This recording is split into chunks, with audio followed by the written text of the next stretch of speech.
نہیں ہے، نہیں ہے، نہیں ہے، ذرا بھی نہیں ہے۔ سب سے بہترین پلانر اللہ ہے۔ جب حق باطل سے ٹکراتی ہے، باطل کا سروناش ہو جاتا ہے۔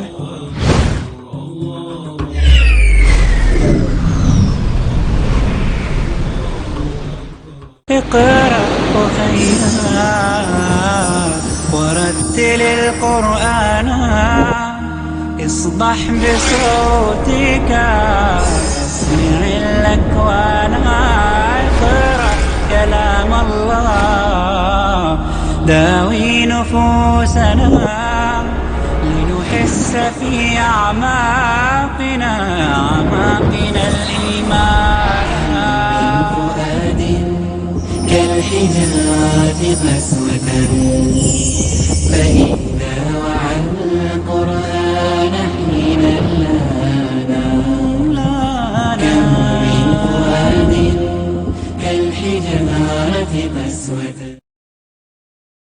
مائک نمبر 5 پر اگر کوئی غیر مسلم خواتین غیر مسلم بہن موجود ہیں تو اپنا سوال کر سکتی ہیں۔ Can you explain vividly the points mentioned in the Bible to prove that Jesus, peace be upon him, was not crucified, especially referring to Jonah? Thank you. بہن کا سوال ہے کہ آپ صاف طور سے یہ ثابت کر سکتے بائبل کے ذریعے سے کہ عیسیٰ علیہ السلام کو صلیب پہ نہیں چڑھایا گیا تھا؟ آپ بائبل کے ذریعے، بائبل کے حوالے سے یہ ثابت کر سکتے ہیں کہ عیسیٰ علیہ السلام کو کروسیفائی نہیں کیا گیا تھا، صلیب پہ نہیں چڑھایا گیا تھا، خصوصاً جونا کے ذریعے؟ میں نے ایک مناظرہ کیا تھا ایک عیسائی پادری کے ساتھ، واز کرائسٹ ریئلی کروسیفائڈ؟ کیا عیسیٰ علیہ السلام کو حقیقت میں صلیب پہ چڑھایا گیا تھا کہ نہیں، کہ وہ صلیب پہ مرے تھے کیا نہیں؟ اور یہ لفظ جو کروسیفائی ہے، کروسیفکشن FIXION کے معنی ہے کہ انسان کو جب صلیب پہ چڑھایا جاتا ہے اور انسان مر جاتا ہے اسے کہتے کروسیفکشن، CRUCIFIXION۔ ایک دوسرا لفظ ہے، اگر انسان کو صلیب پہ چڑھایا جاتا ہے اور وہ نہیں مرتا ہے، اس کے لیے کوئی لفظ نہیں ہے، سو ایک لفظ جو ہم کہہ سکتے کروسیفکشن، CRUCIFICTION، کروسیفکشن مینس ایک کہانی ہے۔ تو بہن کا سوال ہے کیا بائبل کے ذریعے یہ ثابت کر سکتے کہ عیسیٰ علیہ السلام کو صلیب پہ چڑھایا نہیں گیا تھا اور وہ صلیب پہ نہیں مرے؟ خصوصاً یونس علیہ السلام کے حوالے سے کئی بائبل میں ورسز ہے جس سے یہ ثابت کیا جا سکتا ہے کہ عیسیٰ علیہ السلام کو صلیب پہ نہیں چڑھایا گیا تھا۔ قرآن مجید میں اللہ تعالیٰ فرماتے ہیں سورہ نساء میں سورہ نمبر 4 آیت نمبر 157 میں، وہ لوگ کہتے ہیں کہ ہم نے عیسیٰ علیہ السلام کو مارا، وما قتلوا وما صلبوہ، نہ ہی ان نے ان کا قتل کیا نہ ہی ان کو انہیں صلیب پہ چڑھایا، وما قتلوا وما صلبوہ ولکن شبہ لہم، یہ صرف ایک دکھاوا تھا، ان کو ایسا احساس ہوا۔ اور جو اس میں اختلاف کرتے ہیں وہ لوگ شبہ میں ہیں، کیونکہ ان کو نہ صلیب پہ چڑھایا گیا تھا نہ ان کا قتل گیا، وما قتلوا یقینا، اور ان کو بے شک قتل نہیں کیا گیا تھا۔ تو قرآن مجید میں صاف طور پہ کہا گیا ہے کہ عیسیٰ علیہ السلام کو نہ قتل کیا گیا نہ صلیب پہ چڑھایا گیا تھا، یہ صرف ان کو لگا، اور جو کوئی اس میں اختلاف کرتا ہے وہ شبہ میں ہے، ولکن شبہ لہم، کیونکہ عیسیٰ علیہ السلام کو نہ صلیب پہ چڑھایا گیا نہ قتل کیا گیا۔ ابھی یہ قرآن مجید میں کیونکہ لکھا ہے تو ہم مسلمان مانتے ہیں، ہم بائبل سے کیسے ثابت کر سکتے ہیں کہ عیسیٰ علیہ السلام کو صلیب پہ نہیں چڑھایا گیا؟ لکھا ہے گوسپل آف میتھیو میں چیپٹر نمبر 12 ورس نمبر 38 میں کہ جب لوگ آتے ہیں اور عیسیٰ علیہ السلام سے کہتے ہیں کہ آپ ہمیں ایک معجزہ دکھاؤ، ہمیں نشانی دکھاؤ تاکہ ہم مانیں کہ آپ اللہ کے پیغمبر ہیں، تو عیسیٰ علیہ السلام کہتے ہیں O evil and adulterous generation, you seek it after a sign, no sign shall be given to you except the sign of Jonah. عیسیٰ علیہ السلام کہتے ہیں, انہیں گالی دیتے ہیں اور کہتے ہیں کہ آپ کو کوئی نشانی دی نہیں جائیں گی, کوئی موجودہ دی نہیں جائیں گا, صرف سائن آف جونا, یونس علیہ السلام کی نشانی. No sign shall be given to you except the sign of Jonah. For as Jonah was 3 days and 3 nights in the belly of the fish, Son of Man be 3 days and 3 nights in the heart of the earth. یہ ہے حوالہ gospel of Matthew کا chapter number 12 verse number 38 سے لے کے 42 تک. عیسیٰ علیہ السلام کہتے کہ تمہیں کوئی نشانی نہیں دی جائیں گی, صرف نشانی یونس علیہ السلام کی. جس طریقے سے یونس علیہ السلام 3 دن اور 3 رات مچھلی کے پیٹ میں تھے, اسی طریقے سے میں دھرتی کے پیٹ میں 3 دن اور 3 رات رہوں گا. ابھی ہمیں جاننے کے لیے کہ سائن آف جونا کیا ہے, یونس علیہ السلام کی نشانی کیا ہے, ہمیں جانا پڑے گا دا بک آف جونا.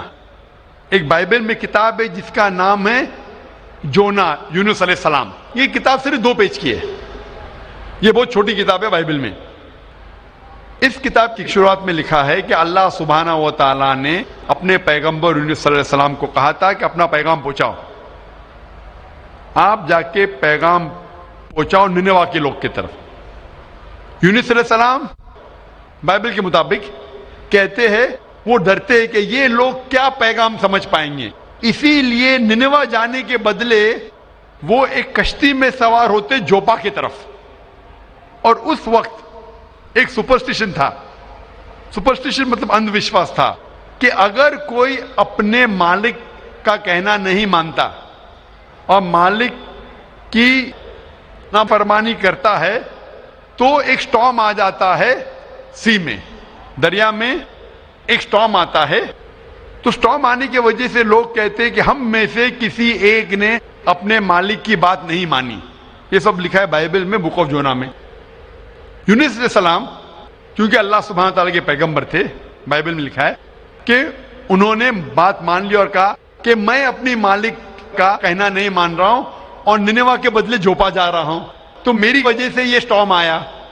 سٹارم کو کیا کہیں گے دریا میں, سٹارم, طوفان. طوفان, یہ طوفان دریا میں کیوں آ رہا ہے؟ کہ طوفان یونس السلام کہتے کہ میری وجہ سے آ رہا ہے, کیونکہ میں میری مالک کی بات نہیں مان رہا ہوں. اور اس وقت یہ اندھ وشواس تھا, سپرسٹیشن تھا کہ جو مالک کی بات نہیں مانے گا اس کو دریا میں پھینکیں گے تو طوفان ختم ہو جائے گا. تو یونس علیہ السلام کہتے کہ میری غلطی ہے, مجھے پھینکو. تو کیا کرتے لوگ یونس علیہ السلام کو پکڑ کے دریا میں پھینکتے ہیں. تو مجھے یہ پوچھنا ہے کہ یونس علیہ السلام کو جب دریا میں پھینکتے ہیں, بائبل میں لکھا ہے, تو یونس علیہ السلام زندہ تھے یا مردہ تھے؟ Sister, when Jonah was thrown into the water, I want to ask you the question, was Jonah dead or alive? He was alive. He was alive, زندہ تھے. ماشاءاللہ صحیح فرما رہی ہے.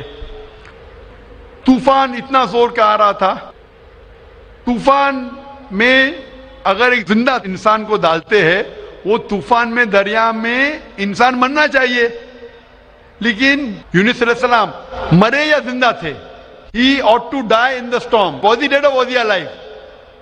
He was still alive. ماشاءاللہ صحیح جواب ہے کہ طوفان میں مرنا چاہیے, لیکن کیونکہ وہ اللہ کے پیغمبر تھے زندہ تھے. اس وقت ایک مچھلی آتی ہے اور مچھلی ان کو نگل لیتی ہے. A fish comes and gobbles them up. مچھلی کی پیٹ میں یونس علیہ السلام زندہ تھے یا مردہ تھے؟ In the belly of the fish, was Jonah dead or alive? He was alive. He was alive. وہ زندہ تھے. مچھلی کے پیٹ میں 3 دن مچھلی یونس علیہ السلام کو پیٹ میں لے کے بائبل کے مطابق وہ گھومتی ہے, سارے سمندر گھومتی ہے 3 دن تک. مچھلی کی پیٹ میں سفوکیشن, نہ برابر سے انسان سانس لے سکتا ہے نہ جی سکتا ہے. انسان کو مرنا چاہیے یا جینا چاہیے؟ مرنا چاہیے.